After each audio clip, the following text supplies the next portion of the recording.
Hello प्यारे बच्चों, कैसे हैं सब लोग। आ गए हैं अपनी अगली क्लास में। और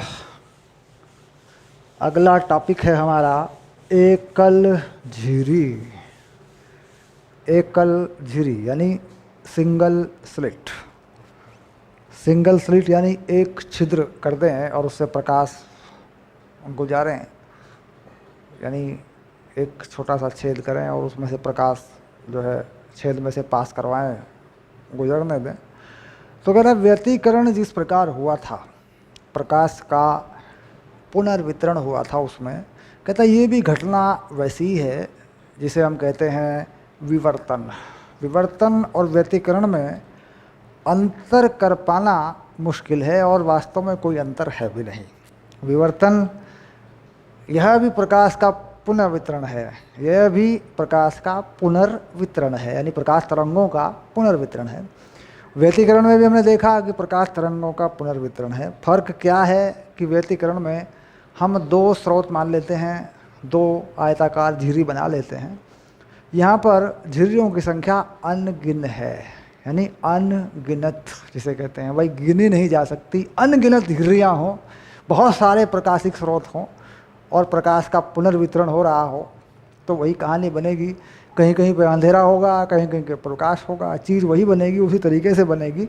तो यह भी प्रकाश का पुनर्वितरण है। तो अंतर समझ में आ रहा होगा कि व्यतिकरण में हुआ तो पुनर्वितरण ही था, लेकिन उसमें प्रकाशिक स्रोत क्या थे, दो थे, दो झिर्री थी हमारे पास जिन्हें हम स्लिट कह रहे थे।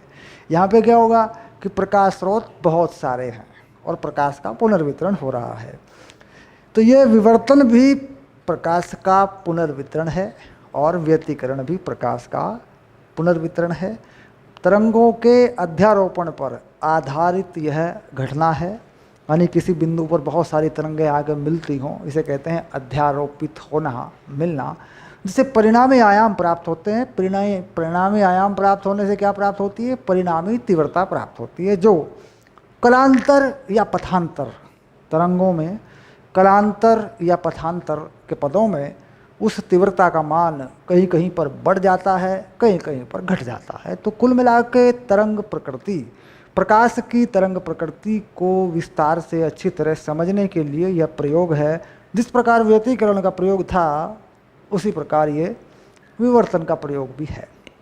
विवर्तन का प्रयोग सभी प्रकार की तरंगों पर लागू होता है। ध्वनि तरंगे हैं, जल तरंगे हैं, या कोई भी तरंग हो, प्रकाश तरंगे, सब पे लागू होता है, ठीक। और सभी तरंगों में ये देखा जा सकता है।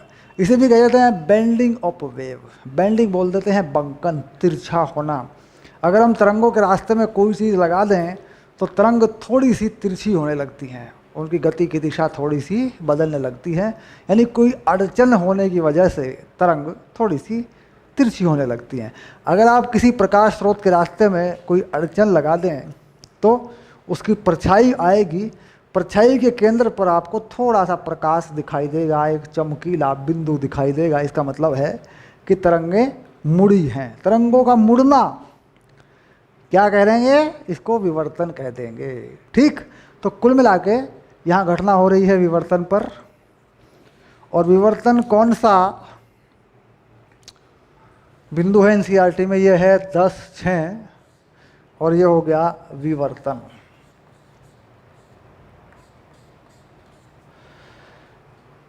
विवर्तन है ना।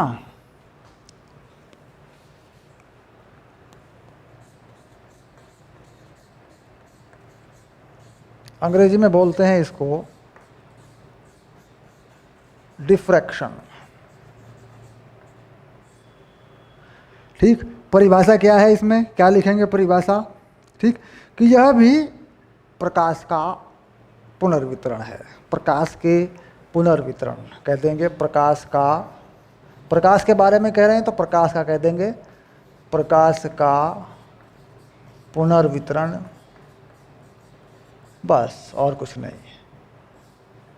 यहाँ पे प्रकाश की बात कर रहे हैं, ठीक। और तरंग के रास्ते में या तरंगों के रास्ते में कोई अड़चन लगा दें तो तरंगों का मुड़ना भी विवर्तन कहलाता है, ठीक। बात हो गई सीधी।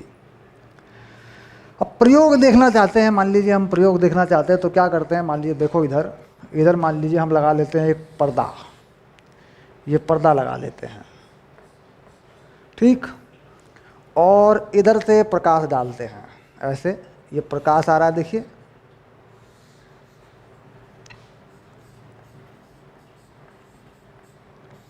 और यहाँ पर इसके रास्ते में 1 रुपए का सिक्का लगा देते हैं या 2 रुपए का सिक्का, जो भी आपके पास हो, ऐसे ऐसे लगा देते हैं। देखो ये रास्ता रोक दिया मैंने, ठीक। तो यहाँ पर इसकी परछाई बनेगी, मान लीजिए ये बन गई इसकी परछाई, ये परछाई है, देखो मान लो इतनी जगह में इसकी परछाई बन गई, ठीक। तो परछाई के केंद्र पर यहाँ प्रकाश दिखाई देगा, इसे कहते हैं दीप्त। परछाई के केंद्र पर थोड़ा सा प्रकाश दिखाई देगा, तो इसका मतलब है कि जो प्रकाशिक तरंगे आ रही थी यहाँ से, ठीक, वो यहाँ पे आई तो इधर को मुड़ी। बताइए मुड़ी कि नहीं मुड़ी? अड़चन पैदा होने से तरंगे मुड़ती हैं, थोड़ा बहुत मुड़ती हैं। ये निर्भर करता है कि तरंगों के गुण क्या हैं, उनका तरंग दैर्ध्य क्या है, उनके आयाम क्या है, इन सारी बातों पर ये निर्भर करता है। लेकिन अड़चन पैदा होने से तरंगे मुड़ जाती हैं। मुड़ जाती है, किनारों से मुड़ जाती हैं। जो भी चीज़ पे हम अड़चन डालेंगे उस चीज़ के कुछ किनारे होंगे, उन किनारों से वो तरंगे मुड़ जाती हैं। तरंगों का इस प्रकार मुड़ना हम क्या कह देते हैं? इसको विवर्तन कह देते हैं, ठीक। चलिए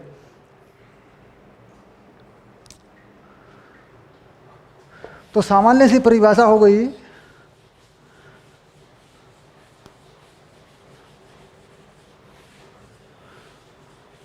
अब हम देखते हैं वह प्रयोग जो इसको विस्तार से समझाएगा, उसे कहते हैं एकल झिरी, यानी सिंगल स्लिट। बस एक छिद्र करेंगे, एक वृत्ताकार छिद्र करेंगे, और उसमें अधिकतम, मिनिमम, न्यूनतम क्या होता है वो सारी चीज़ें देखेंगे। तो प्रयोग हो गया 10, 6, 1, और ये हो गया एकल झिरी।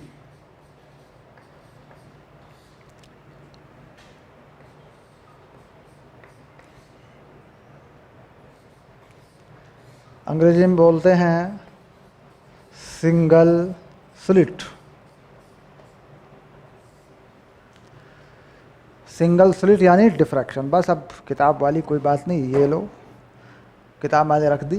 अब मैं आपको इसके बारे में बता देता हूँ और इसके जो सूत्र हैं वो बना देता हूँ, कहाँ कहाँ पर ये अधिकतम होगा, कहाँ कहाँ पर ये न्यूनतम होगा।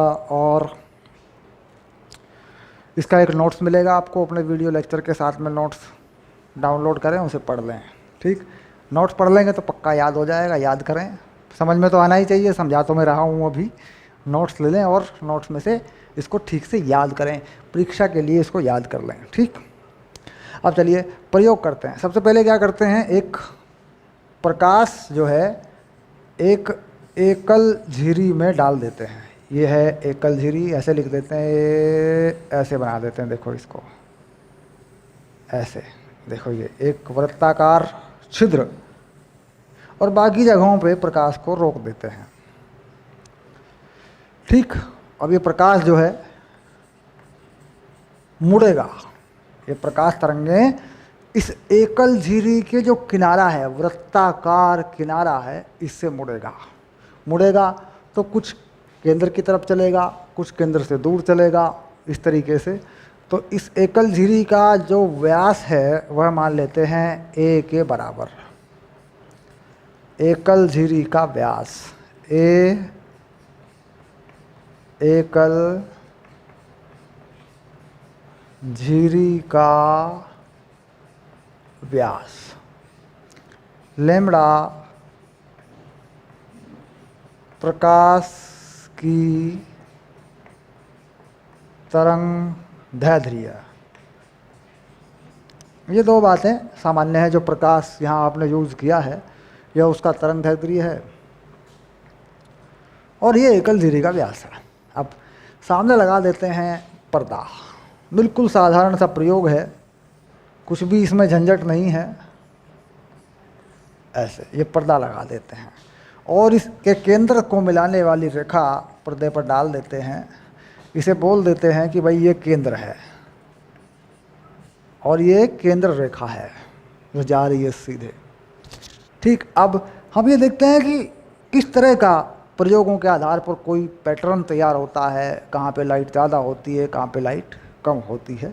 तो हम देख रहे हैं कि जितनी भी तरंगे यहाँ से निकलेंगी, देखिए अब मैं क्या करता हूँ आपको कुछ करके दिखाऊंगा। मान लीजिए केंद्र है, केंद्र से यहाँ से यहाँ से यहाँ से बहुत सारी जगहों से चारों तरफ से कुछ तरंगे यहाँ तक पहुँच रही हैं। देखिए ये सारी तरंगे यहाँ तक पहुँच रही हैं, ऐसे ये भी यहाँ तक पहुँची है, बिल्कुल बराबर पे देखूँ तो ये भी यहाँ तक पहुँची है। ऐसे ही दोनों तरफ से बराबर बराबर तरंगे यहाँ तक पहुँच रही हैं। ठीक, इसका केंद्र ले लूँ, केंद्र से ऊपर कुछ तरंगे निकली और यहाँ तक पहुँच गई, कुछ तरंगे नीचे से निकली तो यहाँ तक पहुँच गई। तो हम देख रहे हैं यहाँ पर जो तरंग मिल रही हैं, अगर बिल्कुल केंद्र के सामने लूँ तो उनमें कलाकोण नहीं है, क्योंकि वो बराबर दूरी तय करके मिल रही है। कलांतर नहीं है, कलांतर शून्य है। कलांतर शून्य हो जाने पर अधिकतम आयाम आ जाता है। कलांतर शून्य या पथांतर शून्य होने पर हम जानते हैं अधिकतम आयाम आ जाता है। तो इसका मतलब ये होता है कि बिल्कुल इस झिर्री के बिल्कुल केंद्र के सामने जो केंद्र बिंदु लिया गया है, जिसे मैं केंद्र कह रहा हूँ, पर्दे का केंद्र बिंदु है ना, हालांकि ये बिल्कुल इसके केंद्र के सामने की चीज़ है। तो यहाँ पर अधिकतम तीव्रता मिलती है, यहाँ की जो तीव्रता है वह है बिल्कुल अधिकतम तीव्रता मिलती है मुझे, बिल्कुल प्रकाश मुझे मिलेगा यहाँ पे, अधिकतम तीव्रता बिल्कुल केंद्र के सामने मिलेगी। ठीक, अब इसके बाद थोड़ा ऊपर की तरफ चले, अगर यहाँ कोई बिंदु लेना चाहते हैं कहीं इसके बाद, तो हम देख रहे हैं कि इधर से जाने वाली तरंगे, यहाँ से जाने वाली तरंगे, मान ली यहाँ से कोई तरंग जाती है, कोई तरंग यहाँ से जाती है, कोई यहाँ से जाती है, ऐसे ही सारे में से घूम के तरंगे जाती हैं। तो हम देख रहे हैं कि तरंगों द्वारा तय किए गए पथ की लंबाई अब अलग अलग है। तरंगों द्वारा तय किए गए पथ की लंबाइयाँ अब अलग अलग हैं। कुछ पथ की लंबाइयाँ ऐसी हैं जिनकी वजह से आयाम अधिक हो रहे हैं, कुछ पथ की लंबाइयाँ ऐसी भी हैं जिनकी वजह से आयाम घट रहे हैं। यानी एक ऐसी स्थिति हम ढूंढ रहे हैं जहाँ पर तीव्रता न्यूनतम हो। तो हमने कहा कि किसी बिंदु P पर अगर मैं देखूँ यहाँ पे कोई बिंदु P, तो बिंदु P पर तीव्रता न्यूनतम होने की एक शर्त है कि परिणामी आयाम शून्य होना चाहिए। ठीक, तो झिर्री से निकलने वाली सभी तरंगों का परिणामी आयाम जब शून्य होगा तब तीव्रता शून्य हो जाएगी। अब यहाँ से कुल कितनी तरंगें निकल रही हैं, यहाँ कितने प्रकाशिक स्रोत मान रखे हैं हमने, अनंत हैं, कोई हिसाब नहीं है, जितने चाहे मान लीजिए। लेकिन शर्त यह है कि जितने भी यहाँ प्रकाशिक स्रोत माने हैं झिर्री के अंदर, उन सब से निकलने वाली तरंगों का परिणामी आयाम बिंदु P पर यदि शून्य होता है तो तीव्रता शून्य हो जाती है। और अधिकतम कब मिलता है? जब परिणामी आयाम अधिकतम हो जाता है। तो अधिकतम हमने कहा केंद्र पे है, केंद्र पे वैसा है क्योंकि कलांतर नहीं है। ठीक, तो केंद्र जो है वो अधिकतम हो गया। अब यदि पर्दे पर कोई बिंदु P माना जाए, है ना, यदि पर्दे पर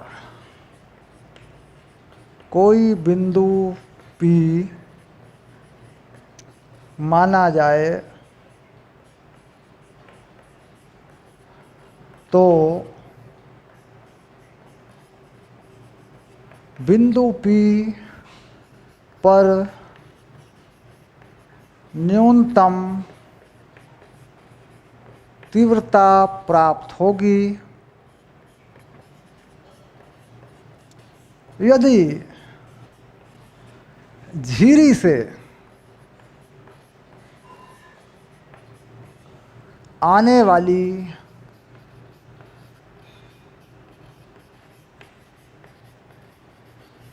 सभी तरंगों का परिणामी आयाम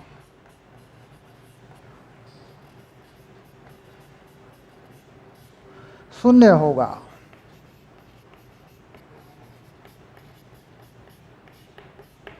तो ये क्या हो गया, न्यूनतम तीव्रता हो जाएगी, यानी अंधेरा हो जाएगा बिंदु P पे, अंधेरा हो जाएगा, लगभग अंधेरा हो जाएगा, कम से कम तीव्रता प्राप्त होगी।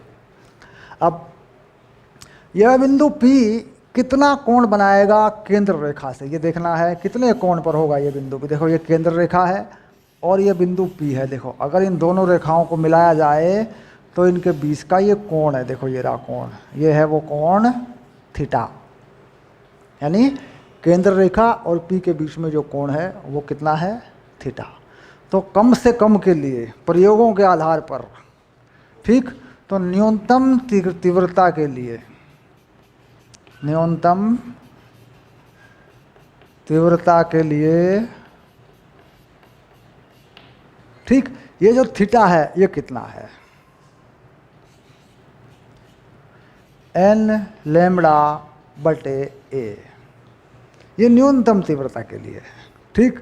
अब n क्या है, पहला न्यूनतम, दूसरा न्यूनतम, तीसरा न्यूनतम, चौथा न्यूनतम, यानी केंद्र से जो कोण बनेगा, मान लीजिए ये पहला न्यूनतम है, इसके ऊपर दूसरा न्यूनतम भी आएगा, तीसरा न्यूनतम भी आएगा, न्यूनतम अधिकतम, न्यूनतम अधिकतम, उच्चिष्ट निम्निष्ट, उच्चिष्ट निम्निष्ट, ठीक है।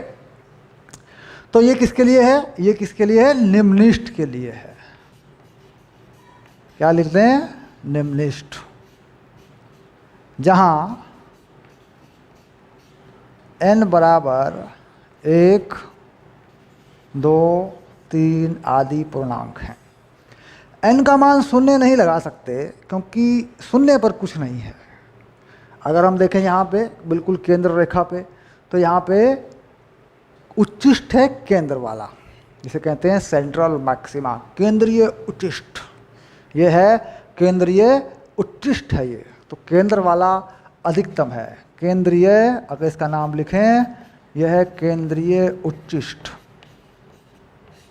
Central maxima. तो स्थिति किसकी बनी, निम्निष्ट की बनी। अब अधिकतम तीव्रता के लिए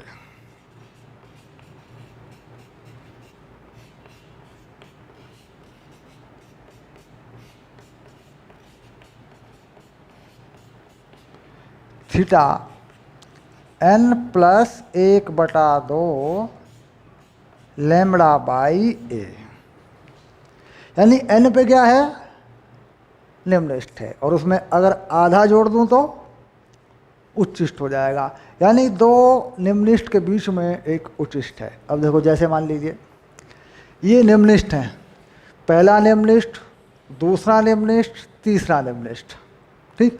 अब पहले निम्निष्ट और दूसरे निम्निष्ट के बीच में एक उच्चिष्ट है। अब ये देखो ये रहा, ये उच्चिष्ट हो गया, देखो ये रहा, ये उच्चिष्ट आ गया, देखो। अब इसके बाद इन दोनों के बीच में भी एक उच्चिष्ट है। तो अगर निम्निष्ट की स्थिति n से बताई जाती है तो उससे आधा ऊपर कर दूं तो क्या बन जाता है, उच्चिष्ट बन जाता है। यानी देखो इधर, अगर इसमें n की जगह 1 लगा दूं तो ये हो जाएगा 3/2, 3/2 से मतलब 1 और आधा ऊपर। अगर इसमें n की जगह 1 लगा दूं तो पहला निम्निष्ट, तो पहले निम्निष्ट से आधा ऊपर कौन है, एक उच्चिष्ट है, फिर दूसरा निम्निष्ट है, फिर तीसरा निम्निष्ट और दूसरे निम्निष्ट के बीच में एक और उच्चिष्ट है। तो कुल मिला के इस तरह के उच्चिष्ट हैं। जैसी व्यवस्था पर्दे के ऊपर है, ऊपर की तरफ है, या पर्दे के एक तरफ है, वैसी दूसरी तरफ भी है। इस तरीके से पर्दे पर दिखाते हैं इसको, ऐसे। तो ये देखो, ये मैंने जो है ये निम्निष्ट बनाया, तो मैं बनाऊंगा नीचे की तरफ एक उच्चिष्ट, ये उच्चिष्ट बना दिया। देखो यहाँ प्रकाश होगा, ऐसे यहाँ बना दिया, यहाँ पे भी प्रकाश होगा, ठीक। तो अगर देखा जाए तो ये चीज़ जो है एक वृत्त का हिस्सा है, एक वृत्त पर होता है। ये केंद्र है, ये फिर वृत्ताकार छल्ले हैं, प्रकाशित छल्ले। अब इनको अगर हम आकृति देकर बनाएं इनकी, तो ये ऐसा होता है, देखो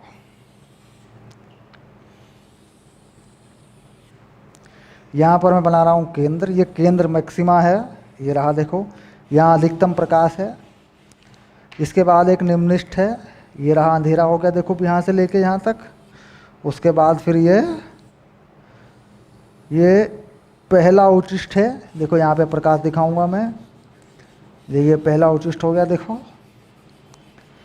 इसके बाद ये अंधेरा हो गया, तो ये बड़ा सा जो छल्ला, ये बड़ा जो प्रकाश वर्त दिखा रहा हूँ मैं, ये पूरा ये दूसरा उचिष्ट हो गया ऐसे।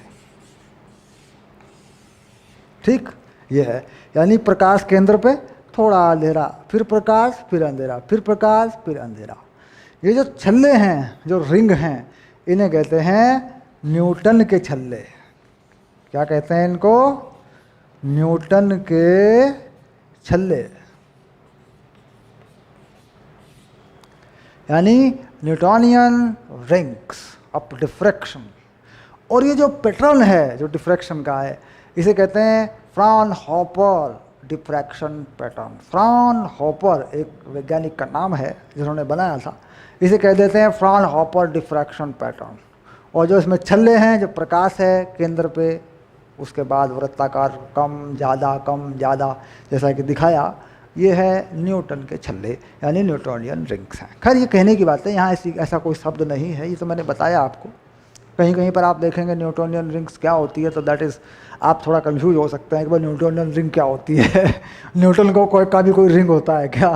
तो बात ये आ गई कि इस तरीके से हम दोनों स्थितियाँ निकाल सकते हैं। अब ये क्या है? ये कोणीय स्थिति है, ये कोणीय स्थिति है।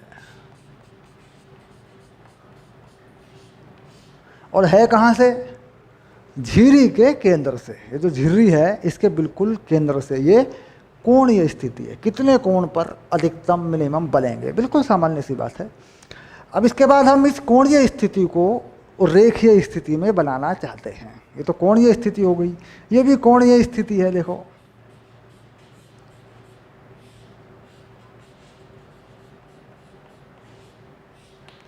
ठीक। अब केंद्र रेखा से दूरी, केंद्र रेखा से कितनी दूरी है? अब मान लो केंद्र रेखा से किसी बिंदु P की कोई दूरी है, मान लीजिए यहाँ पर कोई दूरी लेना चाहते हैं और इसको बताना चाहते हैं y से, और यहाँ से झिर्री से यहाँ तक की दूरी अपन क्या मान लें? d मान लें। ठीक, तो बहुत छोटे कोणों के लिए जो थीटा है वो कितना होगा? वो होगा y/d। बहुत छोटे कोणों के लिए कोई भी y लेंगे, कोई भी y लेंगे, d से भाग करेंगे तो छोटे कोण y/d से आ जाएंगे। देखो मान लो ये y ले लिया, ये d ले लिया, छोटा कोण आ जाएगा। छोटा सा कोण है, बहुत छोटे कोण होते हैं। तो हम अगर लिखना चाहते हैं थीटा को, तो क्या करेंगे? y/d लिख देंगे। तो क्या हो गया? y/d लिखेंगे तो d इधर चला जाएगा, n(λ)d/a। ये y स्थिति आ गई उच्चिष्ट की स्थिति। किसमें? मीटर में। बाद में इसको मिलीमीटर में, माइक्रोमीटर में, जिसमें चाहे बदल सकते हैं। ठीक, तो ये आ गया उच्चिष्ट की स्थिति।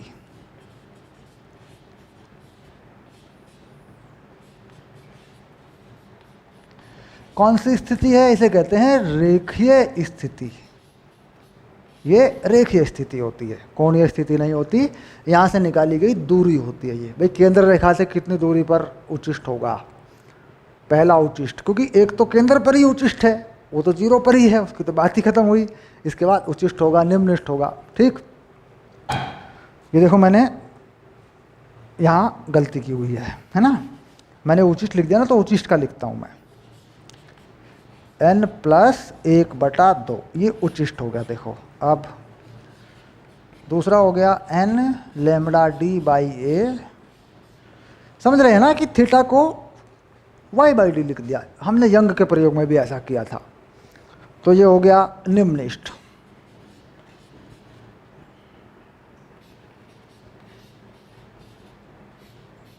स्थिति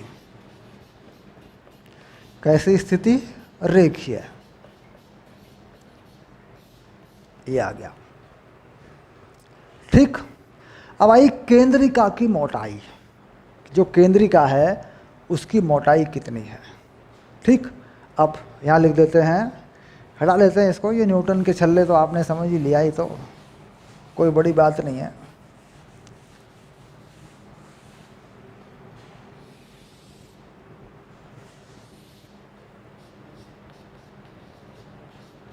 केंद्रिका की मोटाई। ठीक, केंद्रिका की मोटाई यानी जो केंद्र पे अधिकतम बना है, जो केंद्र पे उच्चिष्ट बना, वह कितना मोटा है। यानी ये केंद्रिका की जो मोटाई है ये वाली कितनी, यानी यहाँ से लेके यहाँ तक बीच में जो ये केंद्रिका है ये कितनी मोटी है। कह रहा जी केंद्रिका के बाद एक पहला निम्निष्ठ होता है, एक नीचे का निम्निष्ठ होता है। तो दोनों निम्निष्ठ के बीच में केंद्रिका फैली हुई है। यानी केंद्रिका एक निम्निष्ठ हो, केंद्र से ऊपर एक पहला निम्निष्ठ होगा, केंद्र से नीचे भी एक पहला निम्निष्ठ होगा। तो कह रहा है इन दोनों के बीच में केंद्रिका फैली हुई है। यानी केंद्रिका को अगर मैं देखूं ये निम्निष्ठ है तो ऐसे फैली हुई है। देखो अब मैं इसे कर देता हूं सफ़ेद, देखो ये केंद्रिका फैली हुई है ऐसे। यहाँ पर क्या है, पहला निम्निष्ठ है। और अब दूसरे वाले को भी कर देता हूँ थोड़ा सा, ये भी कुछ इस तरह का मामला है। और इसको भी थोड़ा और ठीक करता हूँ, ये पूरा तुम्हें एकदम बढ़िया तरीके से दिख जाएगा। ये देखिए ऐसे, ये रहा। तो देखिए ये है पहला निम्निष्ठ, केंद्र रेखा से ऊपर ले लिया मैंने, और यह है पहला निम्निष्ठ केंद्र रेखा से नीचे।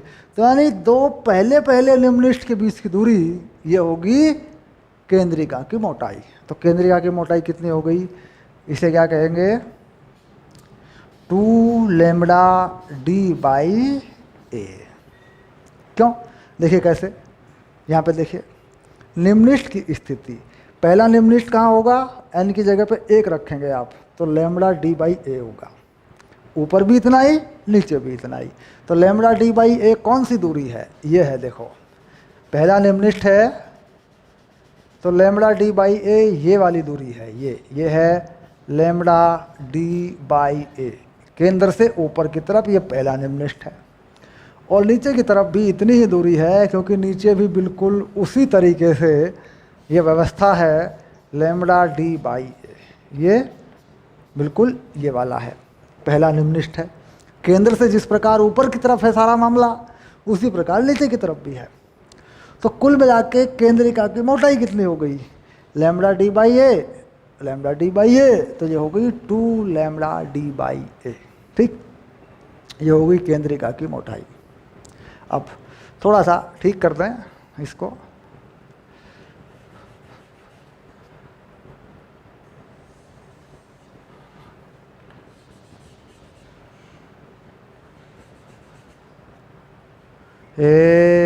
इस तरह का मामला है।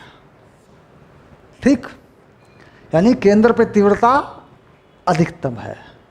वो मैंने बताया कि यहाँ से जितनी भी तरंगें हैं वो सारी बिना कलांतर के यहाँ मिलती हैं। आधी ऊपर से आती हैं केंद्र के, आधी एक तरफ से आती हैं इस झिरी में से, आधी दूसरी तरफ से आती हैं। सभी के द्वारा तय की गई दूरियाँ बराबर होती हैं, तो अधिकतम है। यहाँ पे जाने में ऐसी स्थिति नहीं होती है, क्योंकि ये जगह इसके बिल्कुल केंद्र के सामने नहीं है। ऊपर की तरफ चले गए तो सारी मिलती नहीं है। कुछ तरंगें अध्यारोपित हो रही हैं अधिकतम आयाम बनाने के लिए, कुछ तरंगें अध्यारोपित हो रही हैं न्यूनतम आयाम बनाने के लिए। तो इसका मतलब है तीव्रता अधिकतम प्राप्त नहीं होगी। ठीक, फिर ऐसे ही होता जा रहा है ऊपर की तरफ। तो आप देख रहे हैं कि जिस तरह अधिकतम तीव्रता, थोड़ी कम तीव्रता, थोड़ी कम तीव्रता, इस तरीके से ये चीज़ चलती रहती है। ठीक, अब इसके बाद इस तीव्रता का अगर ग्राफ बनाएं तो हम जान रहे हैं कि जो न्यूनतम है, परिणामी आयाम है, वह कहाँ पर है। तो कलांतर जो है अगर लगाएं इस पर, तो यहाँ 0, यहाँ 2 पाई, यहाँ 4 पाई, यहाँ 6 पाई, इस तरीके से ये चीज़ होती है। 2 पाई का इसमें फ़र्क होता है। अब मैं इसका ग्राफ बना के बताऊंगा आपको, ये आपने लिख लिया होगा, सिंपल सी बात है। अब तीव्रता का ग्राफ बनाएंगे, बड़ा इंपॉर्टेंट ग्राफ है, बहुत आता है पेपर में।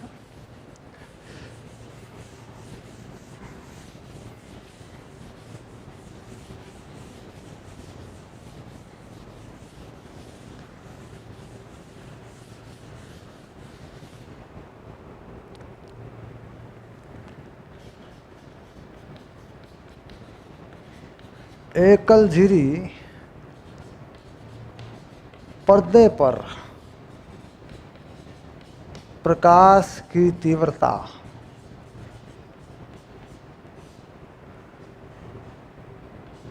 का ग्राफ।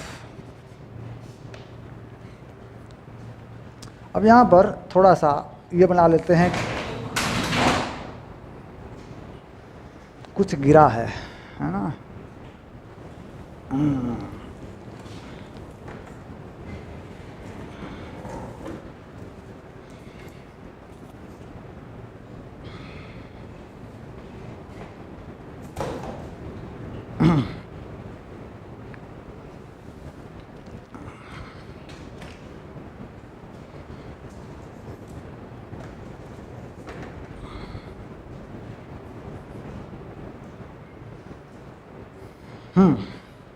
तो ये बना लेते हैं सबसे पहले केंद्र रेखा। ये केंद्र रेखा है।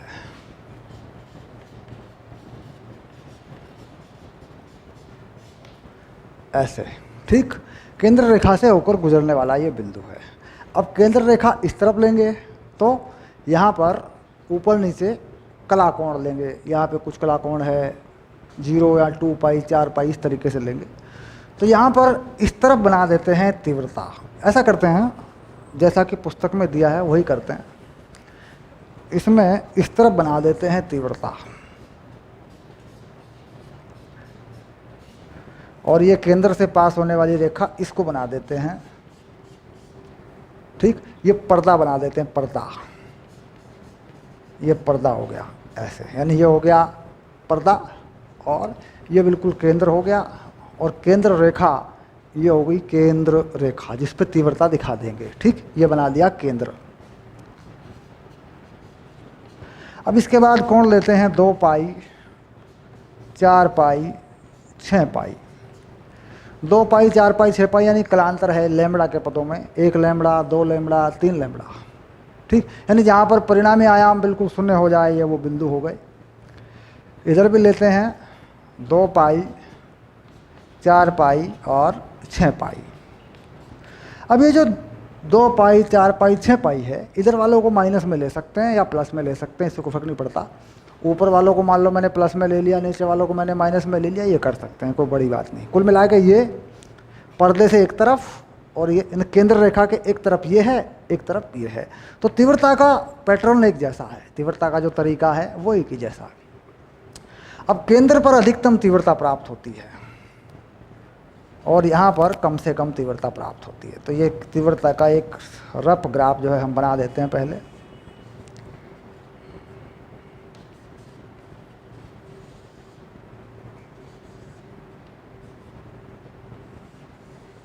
कुछ इस तरीके से।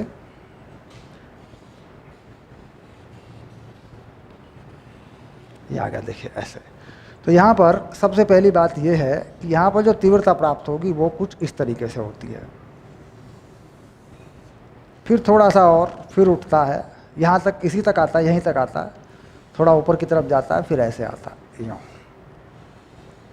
इस तरह का मामला होता है ये, यूँ ऐसे। तो ये जो भरे हुए ग्राफ हैं ये तीव्रता बता रहे हैं, देखो जरा।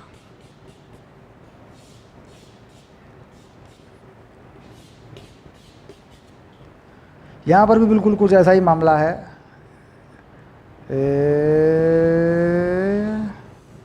ऐसे देखो, ये रहे।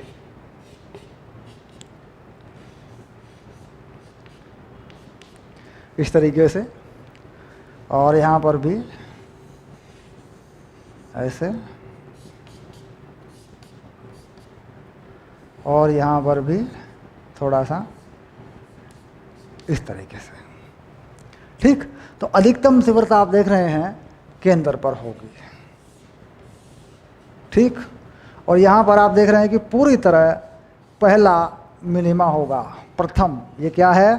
ये है प्रथम निम्नलिखित।